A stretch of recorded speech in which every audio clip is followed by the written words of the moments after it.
कोई भी अगर थॉट को मैं अगर सोचता रहूँगा और उस पर एक्शन लेता रहूँगा तो ऑब्वियसली बात है वो चीज़ आपको मिलने ही वाली है। In my life, it has worked almost, I would say, more than 100% every time because I love the law of attraction.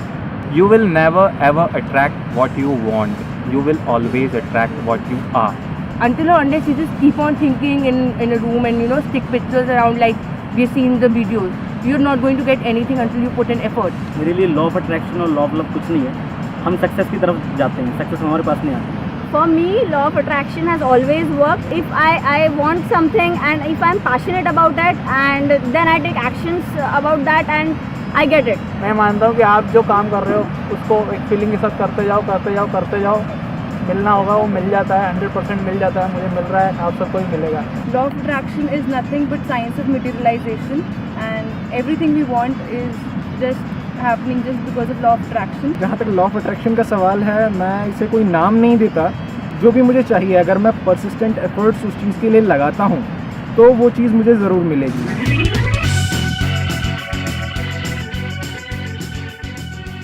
First of all, I am so excited to see you all. Thank you so much for coming from different parts of India and okay, so let's start with this session. ये इतना interesting है, इसमें कुछ इतनी सारी चीज़ें unleash होने वाली हैं, कुछ इतनी सारी चीज़ें बाहर आने वाली हैं जो आज तक मुझे नहीं समझ आई थी। फॉर एग्जाम्पल, मैंने बहुत बार बोला कि अपने दिल की सुनो, अंदर की आवाज़ सुनो, कैसे सुने, उसका आज यहाँ पर जवाब आने वाला है। अपने डिज़ायर्स को आइडेंटिफाई कैसे करें, इतने सारे डिज़ायर्स हैं, उसमें से आइडेंटिफाई कैसे करें, थॉट्स के बेस पे करें, फीलिंग्स के बेस पे करें, इमोशंस के बेस पे करें, कैसे करें, उसका जवाब आने वाला है।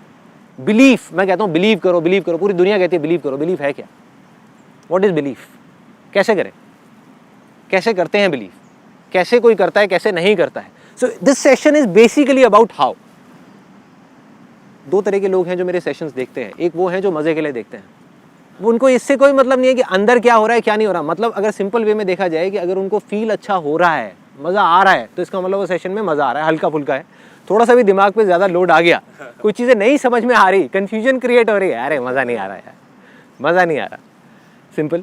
सो ये है जो सेशन है, ये वाला जो सेशन है, ये टिपिकली दूसरी कैटेगरी के लोगों के लिए है, जो मज़े के लिए नहीं देख रहे, जो सही में कुछ करना चाहते हैं, कुछ बनना चाहते हैं, कुछ सीखना चाहते हैं। अगर सच में आप कुछ करना चाहते हो तो ये सेशन आपके लिए है। So this is my message to everybody. And एक बहुत इम्पॉर्टेंट कुछ मैं पढ़ने वाला हूँ इस सेशन को शुरू करने से पहले। It's one of my favourite books of all time. Name of this book is Tao Te Ching. हम इसको पढ़ते हैं तो it is Tao, TAO, but we pronounce it as Tao. Tao का मतलब होता है दी वे, रास्ता। रास्ता कहाँ जाने का? रास्ता ज़िंदगी जीने का। इसकी कुछ लाइंस हैं जो मैं आप लोगों के लिए रीड करूँगा और वो बहुत ज़रूरी है इस सेशन को शुरू करने से पहले। Chapter number 76, when he is born man is soft and weak. In death, he becomes stiff and hard.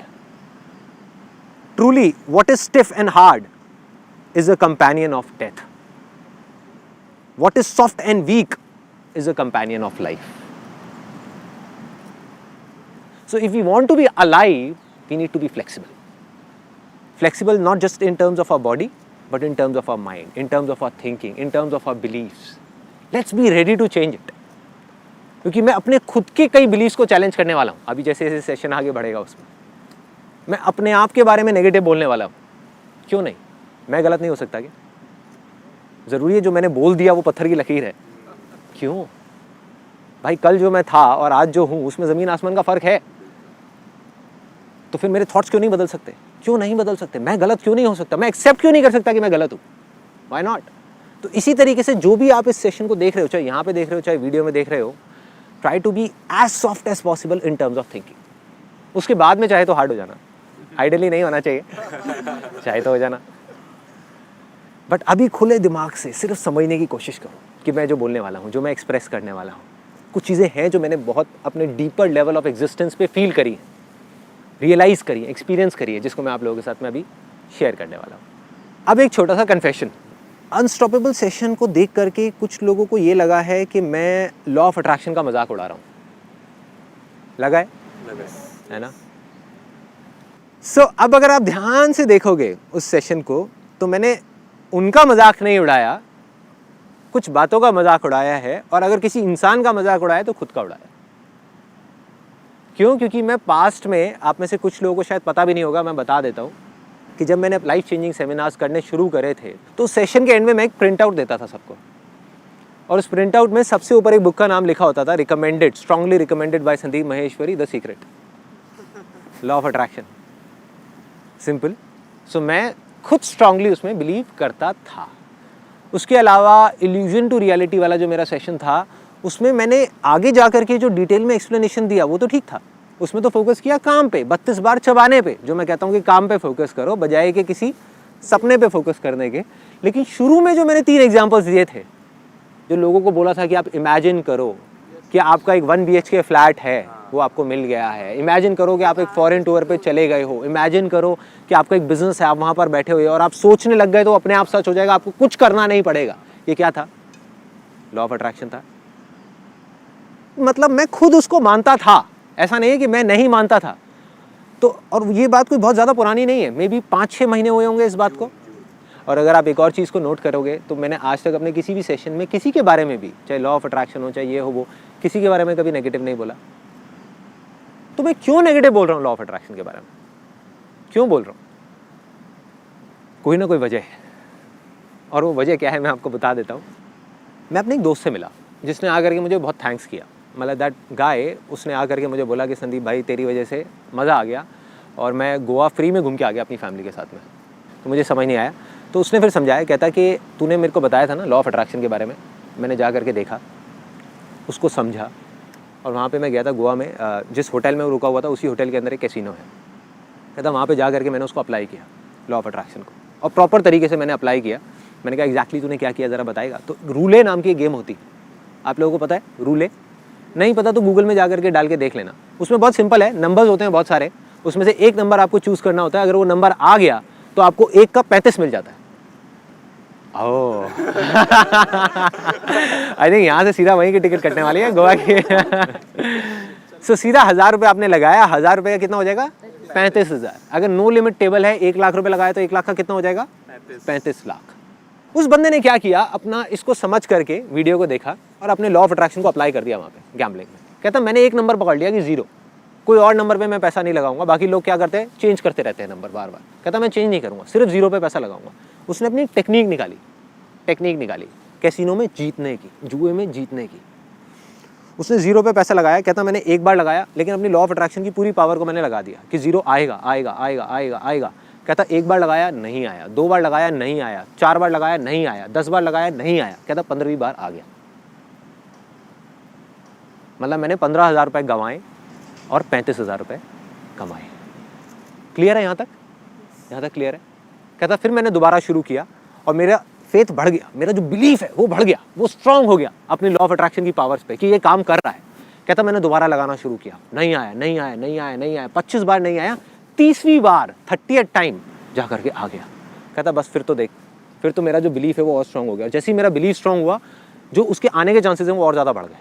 मतलब कि 30 बार में आया, मतलब उसने 30,000 रुपये गंवाए और 35,000 रुपये कमाए। मतलब नेट अगर देखा जाए तो 5,000 रुपये का प्रॉफिट। अगली बार कहता मैंने लगाया लगाया लगाया और चौथी बार में आ गया, मतलब कि चौथी बार में 0 आ गया। और इस तरीके से करके मैंने 90,000 रुपये वहाँ पे कमा लिए। 90,000 आई हैव अर्न्ड। फिर मेरी वाइफ आई और वो मेरे को कसम दे करके वहाँ से ज़बरदस्ती ले गई कि बस कमा लिए, बहुत हो गए अब ऐसा ना हो कि ये भी चले जाए, तो तुम चलो मेरे साथ में। And that guy was like कि संदीप अब अगली बार हम दोनों साथ में चलेंगे हम दोनों साथ में चलेंगे, और अब की बार तो मेरे को 90,000 रुपये रोक दिया, इस बार मैं कम से कम 10-15 लाख रुपए कमा करके लाऊंगा वहाँ से। This is his way of looking at things. मतलब अब उसका जो बिलीफ है वो बहुत स्ट्रांग हो गया, बहुत स्ट्रांग। मैंने उसको बोलने की कोशिश करी, मैंने कहा भाई जुए में कोई जीता है क्या आज तक? आप टेम्पररी बेसिस पे तो हरा सकते हो, एक दिन हरा सकते हो कैसीनो को, 1 साल तक आप रेगुलर खेलते रहो, आप जीत ही नहीं सकते। Because it's a law, it's law of probability, it's proven maths जिसके बेस पे कैसीनोस चल रहे हैं।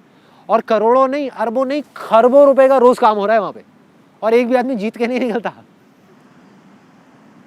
लेकिन कहता मैं जीत सकता हूँ। कहता मेरा है लॉ ऑफ अट्रैक्शन की पावर, हो सकता है किसी और की नहीं है, मेरी है, मुझे विश्वास है कि मैं जीतूंगा। एक जुआरी की शुरुआत ऐसे ही होती है। गैम्बलर्स कैसे बनते हैं? जो हार जाता है वो कभी जुआरी नहीं बनता, वो तो छोड़ करके गालियां दे करके बाहर चला जाता है। जो जीत जाता है वो गया, वो क्या बन गया? जुआरी बन गया, जुआरी बन गया। तो ये जो मैं सेशन कर रहा हूँ उसमें आई थिंक उसका भी एक बहुत बड़ा रोल है, बिकॉज ये मैं इनडायरेक्टली उसके लिए भी कर रहा हूँ। तो जैसे ये मेरा सेशन होगा तो यूट्यूब पे जाने से पहले मैं एक DVD बनाऊंगा, ले आ करके अपने उस फ्रेंड को दूंगा भाई एटलीस्ट देख, शायद तुझे कुछ समझ आए, शायद। बट आज उसका विश्वास पूरा है लॉ ऑफ अट्रैक्शन पे कि हर जगह पे काम करता है, काम करता है, काम करता है। लेकिन जब ये चीज़ हुई तो मैंने अपने आप से ये चीज़ समझने की कोशिश करी कि क्या सही में ऐसा हो सकता है। बिकॉज अगर सोचने से पार्किंग मिल सकती है, सोचने से ट्रैफिक चेंज हो सकता है, सोचने से इतनी सारी चीज़ें हो सकती है, गाड़ी मिल सकती है, बंगला मिल सकता है, तो एक नंबर क्यों नहीं आ सकता? अगर हम देखा जाए, जब एक गाड़ी को हम अट्रैक्ट कर सकते हैं अपनी तरफ सोचने से, अपनी अट्रैक्शन की पावर से, तो एक नंबर को क्यों नहीं अट्रैक्ट कर सकते? क्या बड़ी बात है, क्यों नहीं कर सकते? तो जब मैंने जैसे ये क्यों आया ना दिमाग के अंदर घुस गया जा करके कि भाई क्यों नहीं हो सकता, क्यों नहीं हो सकता। मतलब मैंने ये नहीं कहा था कि ये हो ही नहीं सकता, मैंने कहा कि शायद हो सकता है, शायद नहीं। चलो इसके अंदर जाते हैं, अंदर जा करके देखते हैं कि कहानी है क्या, समझ आएगी। और जैसे जैसे जैसे जैसे मैं अंदर जाता चला गया, अंदर जाता चला गया, अंदर जाता चला गया, समझने की कोशिश करी कि एग्जैक्टली हो क्या रहा है। मतलब मैं अकेला नहीं था, पूरी की पूरी दुनिया है जो आंख बंद करके, आंख पे पट्टी बांध करके सिर्फ बोल रही है कि लॉ ऑफ अट्रैक्शन काम करता है, और अपनी हर एक जगह पर उसको लगाने की कोशिश कर रही है। इनडायरेक्टली जुआरी बनते चले जा रहे हैं, जुआ खेल रहे हैं, उसमें मजा आ रहा है, कभी काम कर रहा है, कभी नहीं कर रहा है। यही तो होता है जुआ, यही होता है ना कि जुआ खेला, काम कर गया तो हाँ मेरा लॉ ऑफ अट्रैक्शन बहुत स्ट्रांग है, नहीं किया तो लक है, लक खराब है। सो अब बेसिकली क्या हो रहा था कि जैसे जैसे मैं इसके अंदर जाता चला गया तो सबसे पहली चीज़ जो मुझे समझ आई कि ये कोई लॉ नहीं है, इट्स नॉट अ लॉ। मतलब ज़बरदस्ती इसके ऊपर ठप्पा लगा दिया गया है कि इट्स अ लॉ। लॉ क्या होता है? जो साइंटिफिकली प्रूवन हो, जिसको साइंटिफिकली प्रूव किया जा सकता है। जैसे लॉ ऑफ ग्रेविटी है, लॉ ऑफ मोशन है, जिसको साइंटिफिकली एक्सप्लेन किया जा सकता है, समझाया जा सकता है, प्रूव किया जा सकता है। लॉ ऑफ अट्रैक्शन क्या है? अगर सिंपल वे में देखा जाए ये किस तरीके से काम करता है, ये माइंड के लेवल पे काम करता है। There are 3 levels of existence which are there in all the human beings. एक है हमारा फिजिकल लेवल, ये जो बॉडीज़ है हमारी। एक है फिजियोलॉजिकल लेवल, जो हमारे सेल्स हैं, टिश्यूज़ हैं, डाइजेस्टिव सिस्टम है। एक है साइकोलॉजिकल लेवल। तो ये काम करता है साइकोलॉजिकल लेवल के ऊपर, जहाँ पर हमारे थॉट्स के लेवल के ऊपर, हमारे डिज़ायर्स के लेवल के ऊपर। और बेसिकली अगर सिंपल तरीके से क्या देखा जाए, हर चीज़ की एक फ्रीक्वेंसी होती है। जितनी भी चीज़ें हम अपने आसपास में देख रहे हैं, अभी इस पत्थर को देख रहे हैं, रेत को देख रहे हैं, पानी को देख रहे हैं, पेड़ को देख रहे हैं, हम अपने आप को देख रहे हैं, अपनी बॉडीज़ को देख रहे हैं, जैकेट को देख रहे हैं, ये सब क्या है? This is nothing but energy. ये सबको पता है, सबको पता है, everything is made up of atoms, है ना। So this is energy vibrating at different frequencies, अलग अलग फ्रीक्वेंसी पे वाइब्रेट कर रही है। इसकी जो फ्रीक्वेंसी है वो अलग है, मेरी जीन्स की अलग है, इसलिए दोनों देखने में अलग लग रहे हैं। है एनर्जी, है एनर्जी, सिंपल है। तो इसी तरीके से इसकी पत्थर की अलग है, मेरी बॉडी की अलग है, सब चीज़ों की अलग है। ऐसे ही हमारे थॉट्स की एक फ्रीक्वेंसी होती है, और अलग अलग थॉट्स की अलग अलग फ्रीक्वेंसीज होती है। लेकिन क्या हम अपनी थॉट्स की फ्रीक्वेंसी को मेजर कर सकते हैं अभी आज के टाइम में? साइंटिफिकली नहीं कर सकते। अभी ऐसा कोई डिवाइस नहीं बना कि हम एग्जैक्ट बता सके कि मेरे थॉट्स की फ्रीक्वेंसी किस लेवल पे चल रही है। जब हम मेजर ही नहीं कर सकते तो जो भी कुछ है वो हाइपोथेटिकल लेवल पे है। जिस चीज़ को हम मेजर ही नहीं कर सकते, जिस चीज़ के बारे में हमें कुछ पता ही नहीं है, उसको हम लॉ कैसे कह सकते हैं? जिस दिन वो मेजर हो गया उस दिन ये लॉ है, उस दिन ये लॉ है। मतलब एक हमारे हाथ में एक डिवाइस होगा जिससे सीधा मेजर किया जाएगा अभी मेरे थॉट्स की क्या फ्रीक्वेंसी चल रही है। अच्छा वो बाइक की चल रही है, अरे नहीं यार इसको एडजस्ट करो 240 पे डालो, अभी 160 पे, 240 पे डाला, गाड़ी की आ गई, गाड़ी आ गई। सिंपल है ना, सिंपल है। क्या प्रॉब्लम है? उस दिन ये एक लॉ है, कोई प्रॉब्लम नहीं है। हमें पता है कि हम अंधेरे में तीर नहीं चला रहे, हम सीधा जा करके निशाना लगा रहे हैं, ठा, that is law, that is law. जैसे एक रिसर्च हुई थी बहुत इंटरेस्टिंग सुपरस्टिशन के बारे में। It's a very very interesting example. एक पिजन को, एक कबूतर को एक उसमें रखा गया, एक केज में, एक पिंजरे में रखा गया, और साइड में एक मशीन लगाई गई। उस मशीन में से क्या किया गया, दाने छोड़े गए एग्जैक्ट 3-3 मिनट के इंटरवल पे। हर 3 मिनट बाद वहाँ से एक दाना निकलता और कबूतर को दाना मिलता। कबूतर को जैसे जैसे भूख बढ़ रही थी तो उसको उस दाने का लालच भी बढ़ रहा था, है ना। सो वो दाना आया एग्जैक्ट 3 मिनट बाद, कबूतर ने दाना खाया। कबूतर ने क्या किया, बीच में फ्रस्ट्रेशन की वजह से फ्रस्ट्रेट हो गया क्योंकि दाना नहीं मिल रहा था, दाना देर में मिल रहा था और उसको भूख बढ़ती जा रही थी। उसने कलाबाजियाँ खानी शुरू कर दी। गोल घूमा ऐसे करके पिंजरे में और आकर के बैठ गया। फिर से थोड़ी देर बाद दाना आ गया, फिर से गोल घूमा, घूम करके बैठा, दाना आ गया, गोल घूमा, घूम करके बैठा, दाना आ गया, गोल घूमा, घूम करके बैठा, दाना आ गया। कबूतर का सुपरस्टिशन क्या बन गया कि मैं गोल घूम रहा हूं इस वजह से दाना आ रहा है, जबकि ये सच नहीं है। जो दाना आ रहा है वो उस मशीन की वजह से आ रहा है जो एक इंसान के हाथ में है, जो एक इंसान के हाथ में है। उसने प्रोग्रामिंग कर रखी है कि हर 3-3 मिनट बाद दाना आएगा, जिसका उस कबूतर के गोल घूमने से कोई मतलब नहीं है। लेकिन उसका सुपरस्टिशन बन गया, उसका एक हाइपोथेसिस बन गया कि मैं गोल घूमूंगा तभी दाना आएगा। अब वो गोल घूमे जा रहा है, घूमे जा रहा है, घूमे जा रहा है, घूमे जा रहा है, घूमे जा रहा है, घूमे जा रहा है, घूमे जा रहा है, दाना नहीं आ रहा, फिर भी गोल गोल गोल गोल घूमे जा रहा है। उसको लग रहा है शायद अब आएगा, अब आएगा। जब गोल नहीं घूम रहा तो दाना नहीं आ रहा। Getting my point? This is superstition, कि जब हमको कुछ नहीं पता कि वो चीज हो कैसे रही है, फिर भी हम उसमें अपने फंडे घुसा दें, दैट इज सुपरस्टिशन। और इसी तरीके से अभी कुछ टाइम पहले, जब इस सेशन को करने से पहले, आई थिंक अराउंड अशोक जी कब आपसे बात हुई थी मेरी? अराउंड 15-20 दिन पहले बात हुई थी।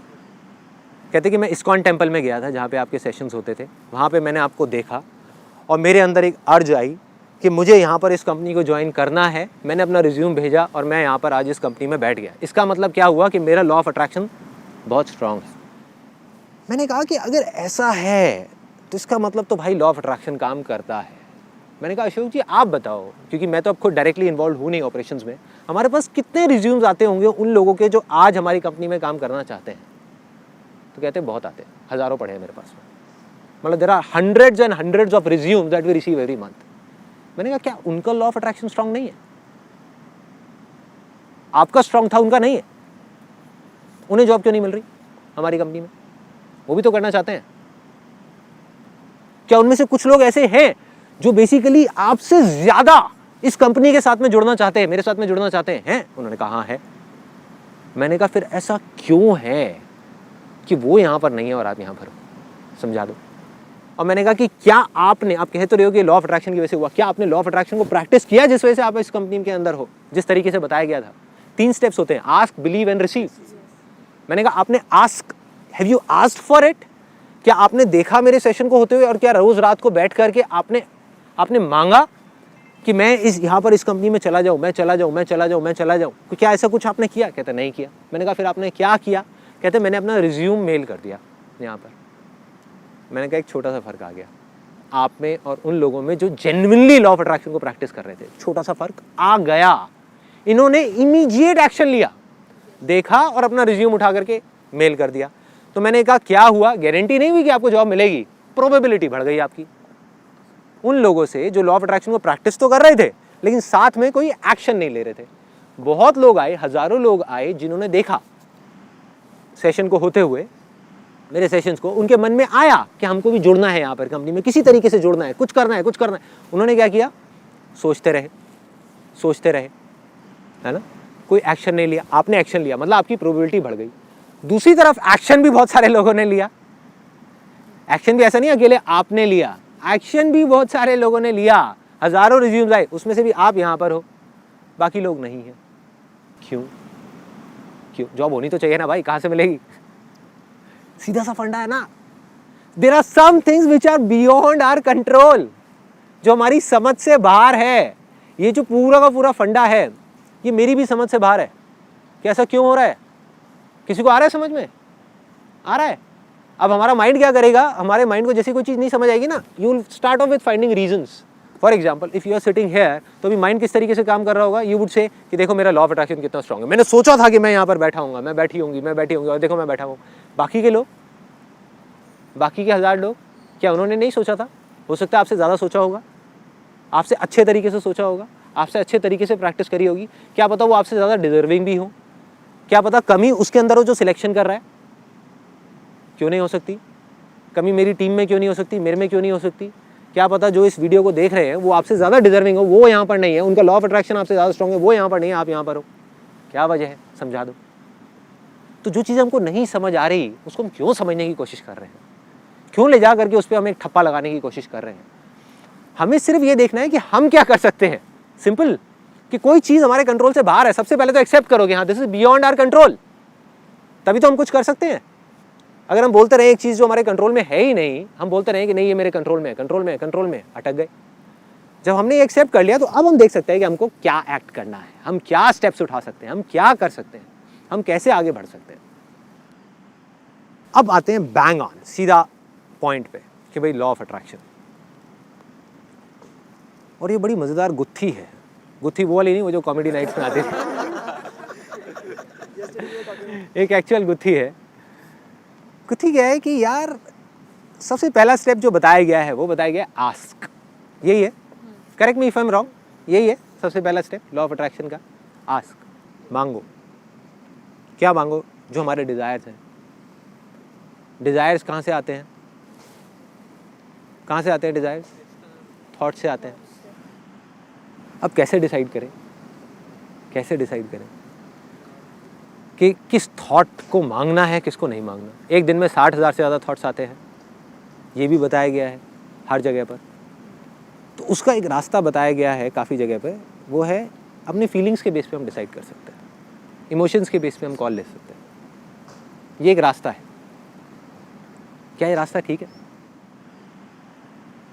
अब एक एग्जांपल लो, बड़ा रियल लाइफ सा। पान की दुकान पे 4 लड़के खड़े हुए हैं, चारों दोस्त हैं, पुराने दोस्त हैं 4-5 साल से। 3 दोस्त हैं सिगरेट पीते हैं, एक है नहीं पीता। और ऐसे ही शुरुआत होती है सिगरेट पीने की, ऐसे ही होती है। एक है नहीं पीता। अब वो 3 दोस्त मिलके क्या कर रहे हैं? उस एक का मजाक उड़ा रहे हैं, कह रहे हैं कि ओले ले ले ले ले बेटा, बेटे के लिए दूध लेकर के आओ, दूध पिलाओ बेटे को, इसकी बस की नहीं है सिगरेट पीना, ये आदमी नहीं बना अभी, he is not a man, he is a baby, baby, बेटे जाओ घर पे जा करके खेलो अपने टेडी बियर के साथ में, ऐसे बोल रहे हैं। तो एक दोस्त की खिंचाई हो रही है, 3 दोस्त बैठ करके हंस रहे हैं, मजाक उड़ा रहे हैं, मजे मार रहे हैं। उसको कैसी फीलिंग हो रही है? उस एक लड़के को गंदी फीलिंग हो रही है, गंदी फील होगी ना। अपने आप को सिचुएशन में डाल करके देखो कि आपके दोस्त, और यही 3 दोस्त हैं उसकी लाइफ में, और कोई है ही नहीं, कोई चौथा दोस्त नहीं है, कि वो सब मिल करके उसका मजाक उड़ा रहे हैं, बुरे तरीके से मजाक उड़ा रहे हैं। तो उसको गंदी गंदी फीलिंग्स हो रही हैं और वो किसी तरीके से अपने आप को रोकने की कोशिश कर रहा है। अच्छी फीलिंग के लिए उसको क्या करना है? सिगरेट लेनी है, जलानी है, पीनी है। Now he will be a part of the gang. 4 दोस्तों का पार्ट बन गया, उनके साथ में घूमेगा बाइक पे, उनके साथ में बातें करेगा इधर उधर की, ये वो। Now he will be a man. ठीक है, अच्छी फीलिंग। डिजायर क्या कह रहा है? पियो। फीलिंग क्या करवाना चाह रही है उससे? पिलाना चाह रही है। लेकिन अगर वो नहीं पीता और उन दोस्तों को बोलता है कि भाड़ में जाएं ऐसे दोस्त, मुझे नहीं चाहिए ऐसे दोस्त, और घर में जाकर के अकेला बैठ जाए, तो कैसी फीलिंग होगी उसको? गंदी फीलिंग होगी, गंदी फीलिंग। जैसे ही फीलिंग्स खराब होती है, माइंड इमीडिएटली उसकी एग्जैक्ट अपोजिट अच्छी फीलिंग ढूंढता है, एग्जैक्ट उल्टी उसकी।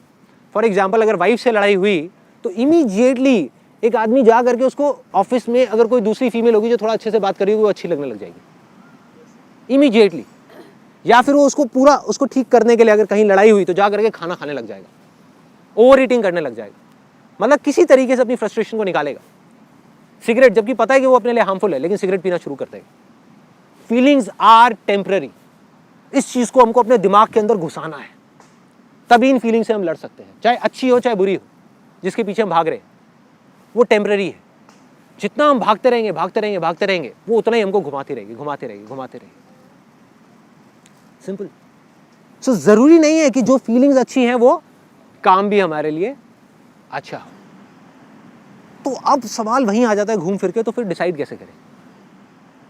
कोई भी बड़ा डिसीजन लेने से पहले हमें क्या अपने आप से पूछना है कि क्या ये मेरे लिए अच्छा है या नहीं है? क्या ये मेरे आसपास में जो लोग हैं उनके लिए अच्छा है या नहीं है? फीलिंग अच्छी है, करो। फीलिंग बुरी है, करो। ये एक बहुत इंटरेस्टिंग कैच है। फीलिंग बुरी है, करो। आई अगेन रिपीट, फीलिंग बुरी भी है तो करो, अगर वो अच्छा है तो। फॉर एग्जाम्पल आज अगर प्यार और अट्रैक्शन में फ़र्क देखा जाए तो क्या है? प्यार और अट्रैक्शन में अगर सिंपल वे में फ़र्क देखा जाए तो क्या है? Attraction gives you temporary pleasure but permanent pain. Love gives you temporary pain but permanent pleasure or something beyond pleasure. Exactly. Something beyond pleasure. When you are beyond pain and pleasure, when you are beyond your mind, that state is called love. आप किसी dancer से जाकर के पूछो कि क्या कब होता है, आपकी बेस्ट परफॉर्मेंस कब थी? कहती बेस्ट परफॉर्मेंस तब थी जब मैं खुद को भूल गई थी, जब मैं नहीं थी। मैं कौन है? Pain and pleasure. जब मुझे दर्द हो रहा था लेकिन मुझे पता ही नहीं था मुझे दर्द हो रहा है, मुझे मजा आ रहा था लेकिन मुझे पता ही नहीं था मजा आ रहा है, लोगों को आ रहा था मुझे तो नहीं आ रहा था, मैं थी लेकिन मैं नहीं थी। तो स्टेट ऑफ लव में कैसे पहुंचते हैं? मेरी जिंदगी में टोटल 8-10 चीजें हैं जिससे मैंने प्यार करा है। अट्रैक्ट मैं लाखों चीजों की तरफ हुआ हूँ, ठीक है, काम है, लोग हैं, ये है, वो है, बहुत आइडियाज हैं, लाखों आइडियाज है जिनकी तरफ मैं अट्रैक्ट हुआ हूँ, लेकिन प्यार मुझे सिर्फ 8-10 आइडियाज से है, 8-10 चीजों से है, जो इतना प्यार है कि जिसके लिए मैं मरने को तैयार हूँ, जिसके लिए मैं कुछ भी करने को तैयार हूँ। That is called state of love. अगर आज की डेट में आप मुझसे पूछो कि वो मेरे लिए सबसे ज्यादा क्या है, that is the state of meditation.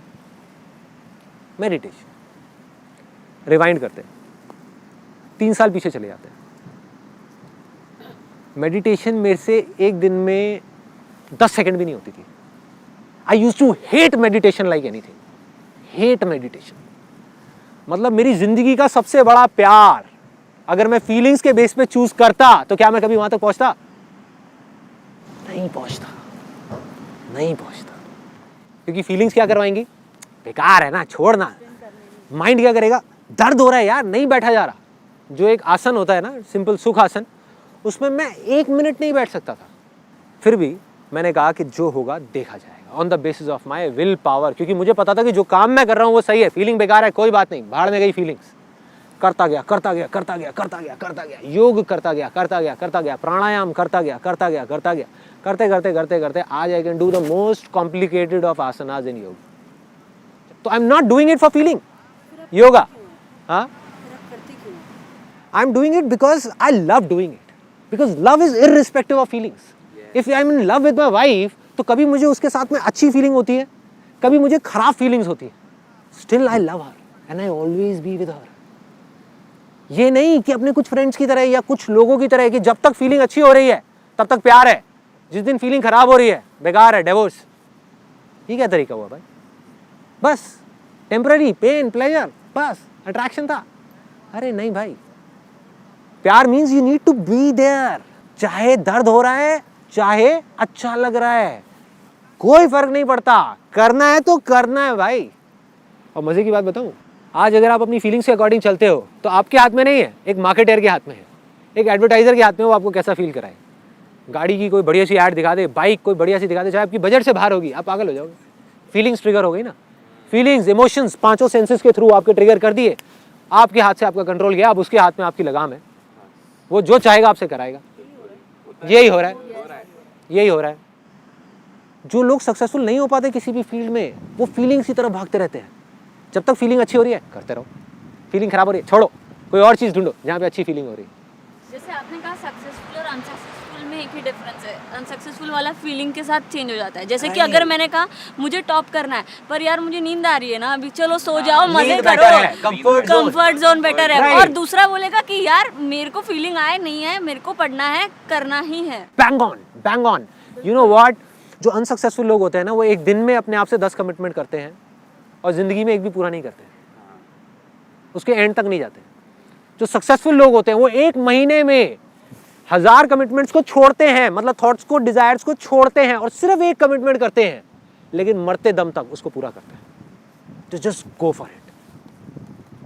ये फर्क है। फिर चाहे दर्द हो रहा है, चाहे मजा आ रहा है, चाहे सक्सेस मिल रहा है, चाहे फेलियर है, चाहे फेलियर है, लगे रहो, लगे रहो, चलते रहो, छोड़ना नहीं है।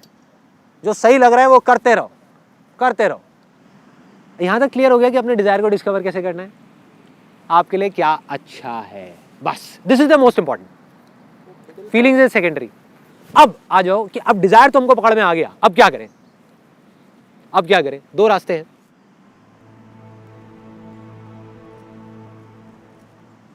एक तो है कि मांगो, या अपने दिमाग में बिठाओ कि ये चीज़ चाहिए, ये चीज़ चाहिए, ये चीज़ चाहिए। लेकिन क्या मांगने से मिलता है? जैसे लोग भगवान से मांगते हैं ना, भगवान क्या है? CEO है। मान लो एक एग्जांपल है, भगवान CEO है, ये पूरी की पूरी एक कंपनी है, ये दुनिया में जितने भी लोग हैं हम सब उस भगवान के एम्प्लॉयज़ हैं। एम्प्लॉयज़ तो मांगेंगे ही, कोई डाउट ही नहीं। लेकिन जो CEO है वो उन 100 एम्प्लॉयज़ में से किसको प्रमोशन देगा? जो सबसे ज़्यादा मांग रहा है या सबसे ज़्यादा अपनी लॉ ऑफ अट्रैक्शन की पावर्स को यूज़ कर रहा है उस प्रमोशन को लेने के लिए, या जो डिजर्विंग है?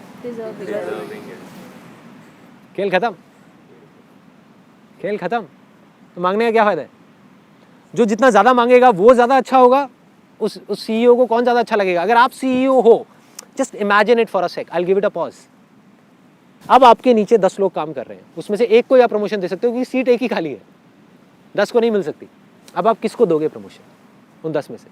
जो सबसे ज़्यादा आपको मांगता है, जो रोज़ आ करके थोड़ी थोड़ी देर में बोलता है यार देख लेना ज़रा ना, कुछ कर देना इस बार का जो प्रमोशन है मेरा, आप कर देना ये वो करके, उसको दोगे? या वो जो मांगता ही नहीं है आपसे लेकिन अपने काम पे ध्यान देता है, काम पे? और ये बात है आपकी, जबकि आप और मैं हम इतने फेयर नहीं हैं। वो तो बिल्कुल फेयर है ना यार, वो गलत कैसे कर सकता है? वो गलत आदमी को प्रमोशन कैसे दे सकता है? वो तो सही को ही देगा ना, वो तो डिजर्विंग को ही देगा। तो करना क्या है? अपने आप को डिजर्विंग बनाना है। लॉ ऑफ अट्रैक्शन क्या कहता है? कई बुक्स में भी लिखा हुआ है। इनफैक्ट लॉ ऑफ अट्रैक्शन के बारे में जो लोग बात कर रहे हैं वो भी यही बोल रहे हैं, डेफिनेशन सही दे रहे हैं, एग्जाम्पल्स गलत दे रहे हैं। क्या बोलते हैं? You do not get what you want, you get what you are. जो आपने भी शायद बोला है अपनी वीडियो में, right? You get what you are, जो आप हो। और आप कौन हो? आप आपके बिलीफ्स हो, राइट? जब तक आपके बिलीफ्स नहीं बदलेंगे तब तक कुछ नहीं बदलने वाला। आप मांगते रहो, और मांगने से अगर बिलीफ्स बदलते तो इस दुनिया के सबसे स्ट्रांग बिलीफ भिखारी के होते। सबसे ज्यादा वो मांगता है, मांगता है ना, कुछ मिलता है क्या? नहीं। तो क्या करें? सिर्फ एक रास्ता है, अपने आप को डिजर्विंग बनाएं। फोकस कहां डालना है? मांगने पे नहीं, अपने आप को बदलने में। अपनी लाइफ की सिचुएशंस को नहीं, लोगों को नहीं, दुनिया को नहीं, खुद को बदलने में, खुद को डिजर्विंग बनाना है, राइट? एक बार आप डिजर्विंग बन गए, क्या जरूरत है किसी से भीख मांगने की? क्या जरूरत है भिखारियों की तरह, भगवान ये दे दे वो दे दे? क्यों चाहिए? क्यों मांगना है? बल्कि दूसरे वे में एक तरफ बात करी जा रही है, देखो कितना कॉन्ट्राडिक्टरी है लॉ ऑफ अट्रैक्शन में जो बात की जा रही है। एक तरफ बात करी जा रही है ग्रैटिट्यूड की, एक तरफ बात करी जा रही है मांगने की। Both of these things are poles apart. If you really have gratitude in your heart, compassion in your heart, तो आप क्यों मांगोगे उससे कुछ? बल्कि वो आपको दर्द भी देगा, तब भी आप उसको थैंक्स करोगे। आप कहोगे अच्छा है यार, तूने कुछ सोच के ही दिया होगा। पैसा देगा तो भी, नहीं देगा तो भी, पैसा खत्म कर देगा तो भी, नहीं करेगा तो भी। That is gratitude. Real gratitude means just let it be. इसका मतलब ये नहीं कि ग्रोथ ही रोक दें। आई एम नॉट टॉकिंग अबाउट कि हम ग्रो ना करें, बिकॉज ग्रोथ ही लाइफ है, लेकिन मांगना जिंदगी नहीं है। ग्रोथ और मांगना दो अलग अलग चीजें। मैं ये नहीं कह रहा कि आप ग्रो मत करो, या आपको गाड़ियां नहीं मिलेंगी, बंगले नहीं मिलेंगे, सब कुछ मिलेगा, सब कुछ मिलेगा, लेकिन मांगने से नहीं मिलेगा। मांगते रहो। कंपनी में जो एम्प्लॉइज मांग रहे हैं उनको मांगने से नहीं मिलेगी प्रमोशन, जो डिजर्व करेगा उसको मिलेगी। डिजर्विंग कैसे बनाएं? अपने बिलीफ्स को चेंज करके। सेकंड स्टेप,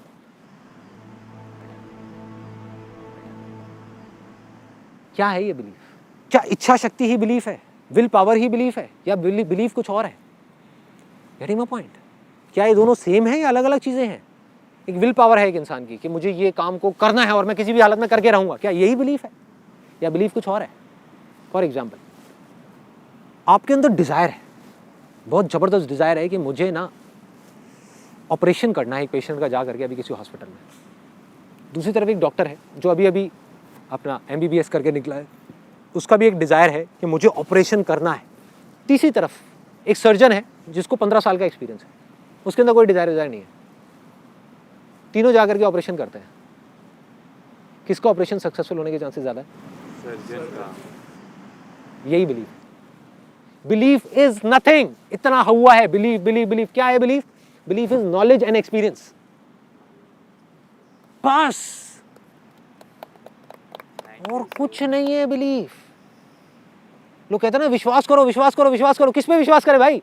भगवान पे विश्वास करें? एक्सपीरियंस किया कभी भगवान को? तो कैसे विश्वास करें? एक्सपीरियंस कर लिया तो नहीं भी कहोगे तो विश्वास हो जाएगा। I believe in them. ठीक है, ये डिफरेंस है।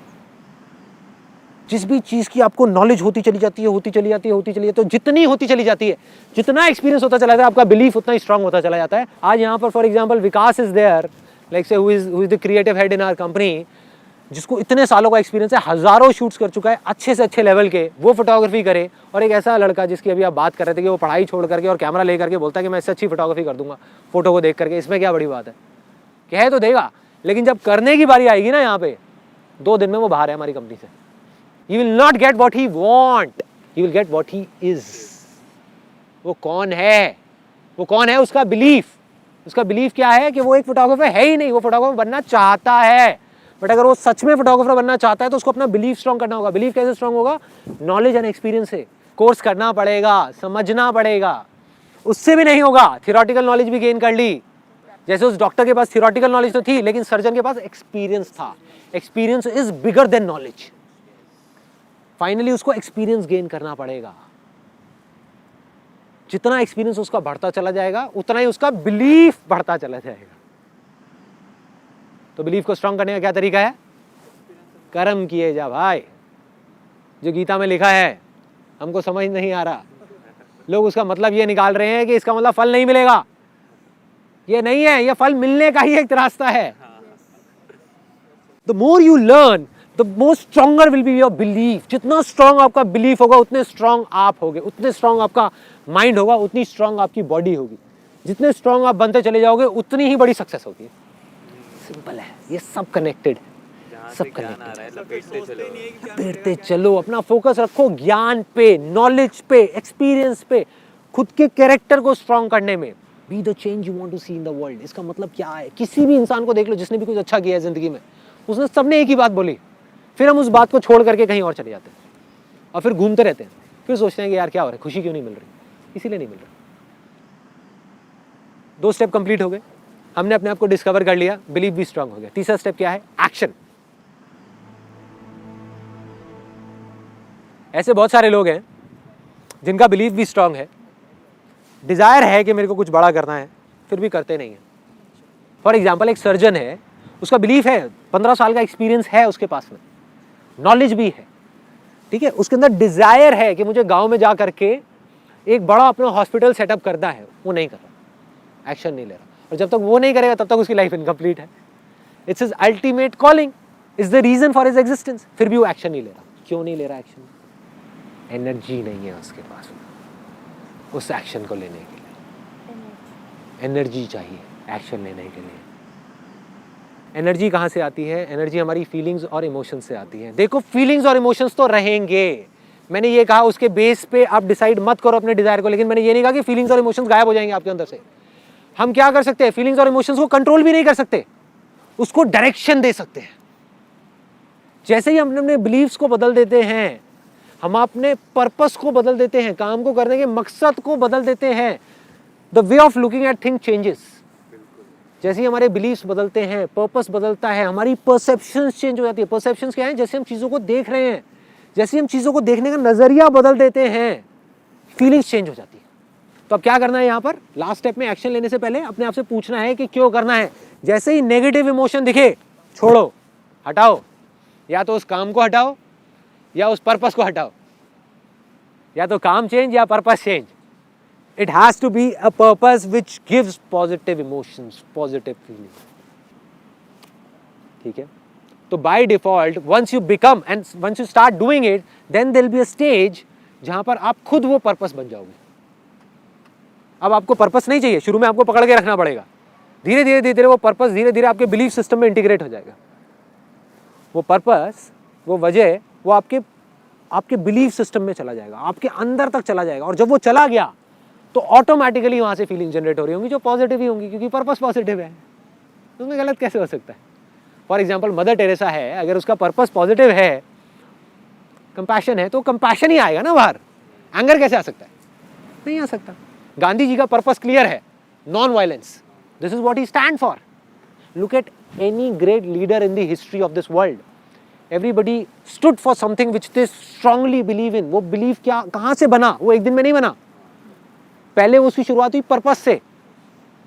वो पर्पस ही उनका गोल बन गया, वो ही बिलीव बन गया, वही ज़िंदगी बन गई, वही वो खुद बन गए, और ऐसे ही वो दुनिया बदल गई। Gandhi ji and non violence is inseparable. आप इन दोनों को अलग नहीं कर सकते। जहाँ नॉन वायलेंस की बात आएगी गांधी जी का नाम आएगा, गांधी जी की बात आएगी नॉन वायलेंस की बात आएगी। इसी तरीके से आपको जो अच्छा लगे पर्पस, आप उसको चूज कर लो, उसको पकड़ करके रखो रखो रखो रखो, धीरे धीरे धीरे धीरे वो बिलीव बनता चला जाएगा। और जितना स्ट्रॉन्ग बिलीफ उतने ही तगड़े एक्शंस, उतने ही बड़े लेवल पे, उतनी ही एनर्जी के साथ। If your purpose becomes your belief, then your body and mind will follow. वो पर्पस, वो बिलीफ आपकी बॉडी से, आपके माइंड से ऐसे ऐसे काम कराएगा, आप हिल जाओगे देख करके। आप कहोगे भाई ये हो क्या रहा है।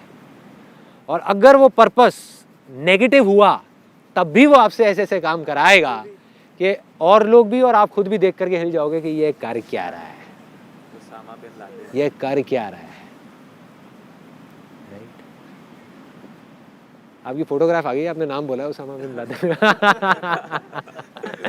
ढूंढ तो आएंगे आपके पास। मॉडल जैसे फेम को पर्पस रख के कर रहा है काम, तो इज इट अटक गया।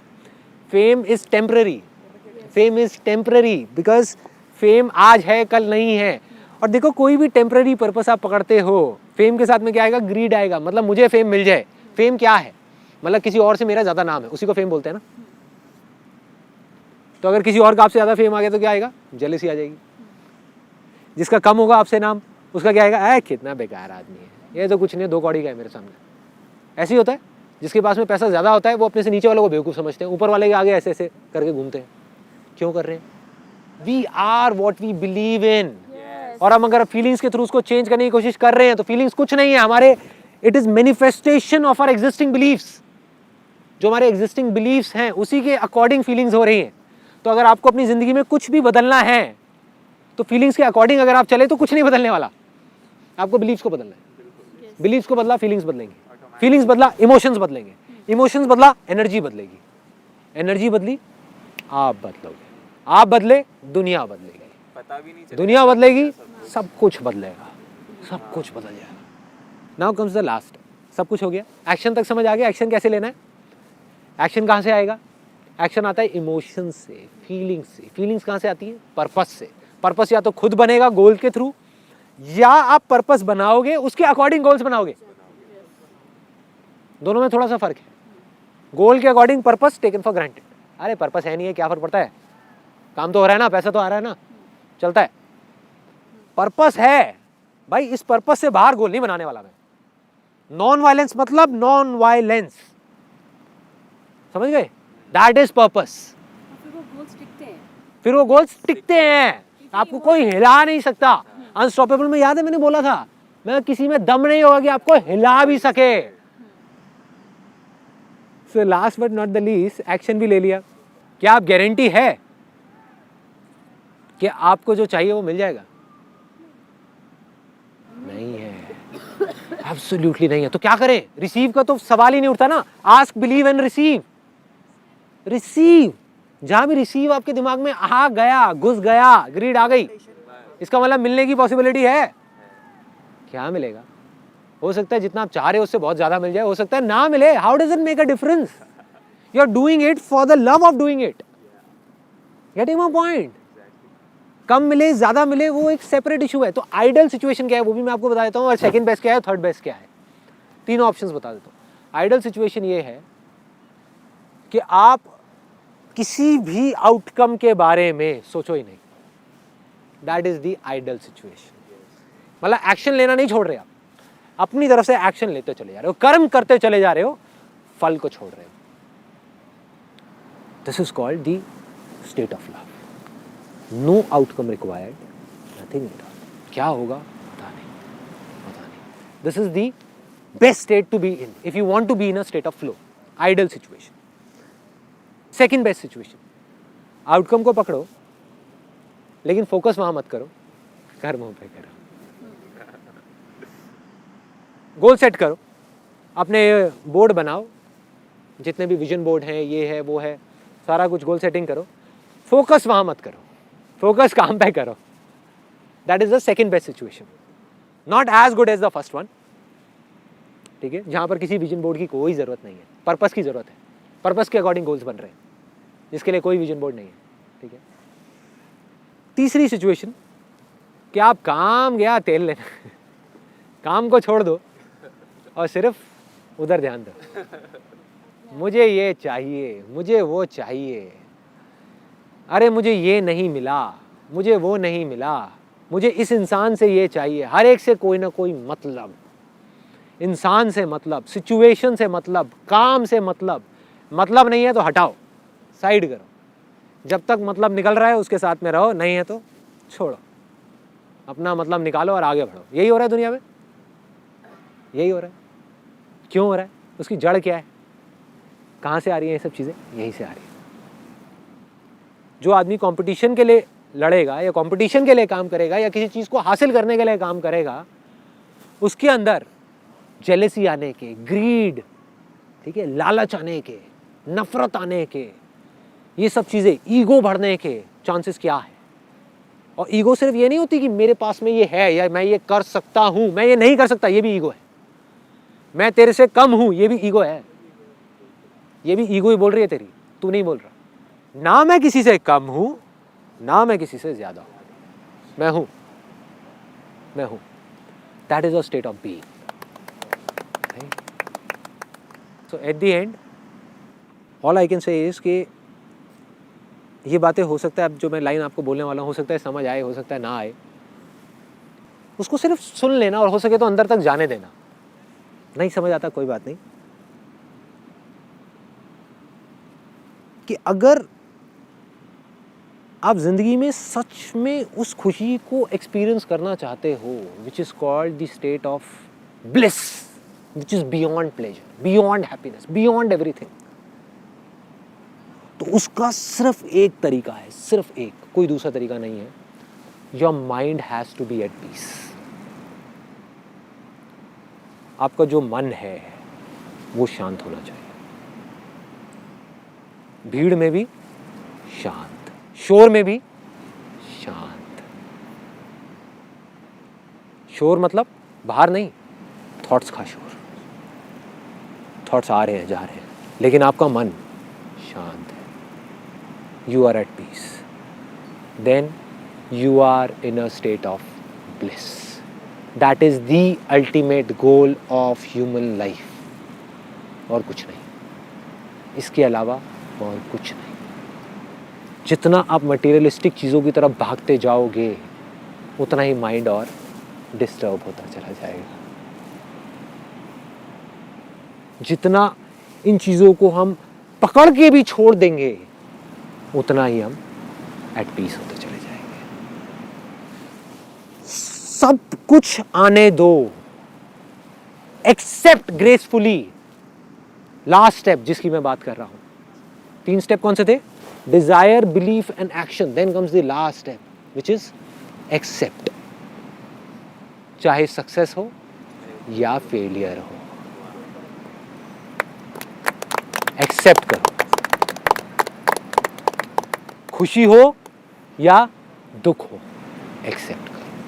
फीलिंग अच्छी हो या बुरी हो, एक्सेप्ट करो। आगे बढ़ते रहो और उसे छोड़ते जाओ, और उसे छोड़ते जाओ। चाहे सक्सेस मिले या फेलियर मिले, उसे छोड़ते जाओ।